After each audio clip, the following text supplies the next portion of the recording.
नमस्कार शेतकरी मित्रांनो, मी हरी ठोंबरे. शेतकरी मित्रांनो, आज आपण एका शेतकरी मित्राच्या प्लॉटमध्ये आलेलो आहोत. या प्लॉटमध्ये मृग बहार धरलेला होता आणि तो मृग बहार जवळजवळ 110 ते 140 रुपये किलोच्या दरम्यान या शेतकऱ्याला या ठिकाणी ह्या मालाचे दर मिळाले होते. आणि मृग बहार काढल्यानंतर परत आज 17 फेब्रुवारी मध्यंतरी जवळजवळ 1.5-2 महिने विश्रांतीनंतर या बागेमध्ये आता परत बहार धरण्यात आला.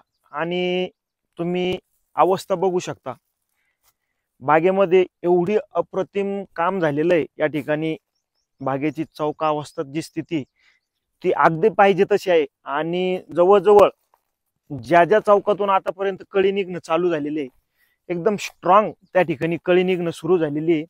आणि मृग बहार आणि लगेच त्या ठिकाणी आता आंब्या बहार, अनेक जणांचे त्या ठिकाणी वेगवेगळे मत असतात की बाबा एकच बहार धरायला पाहिजे. बरोबर आहे, मी सुद्धा अगदी त्या मताचा आहे. परंतु या बागेत आपण व्हिडिओ याच्यासाठी बनवत आहोत. याच्यानंतरही आपण या बागेतले व्हिडिओ मी तुम्हाला बनवून दाखवणारच आहोत की पुढे आपल्याला या ठिकाणी या बागेत माल कसा भेटला.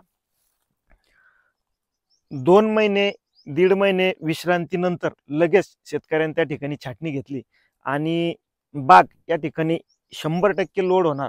शेतकरी मित्रांनो, आताच याच्या पूर्वीच आम्ही ज्या बागेतून आलो 10 मिनिटापूर्वी, त्या बागेमध्ये गेल्या वर्षी आंब्या बहार धरलेला होता आणि या वर्षी आंब्या बहाराची छाटणी नियोजन केलं.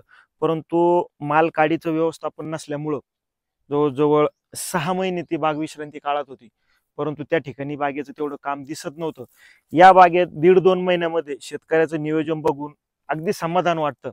आणि याचं समाधान जास्त आहे की आपण शेतकऱ्यांना जी सुद्धा कामं सांगितली ती शेतकरी वेळेत करताय आणि त्या ठिकाणी आपलं उत्पन्न वाढवण्याचा प्रयत्न करताय. शेतकरी मित्रांनो, तुम्हाला काही डाळिंबाच्या बाबतीत प्रश्न असतील तर मला कमेंट्स बॉक्समध्ये जरूर विचारा. मी त्याला उत्तर देण्याचा प्रयत्न करेल. धन्यवाद.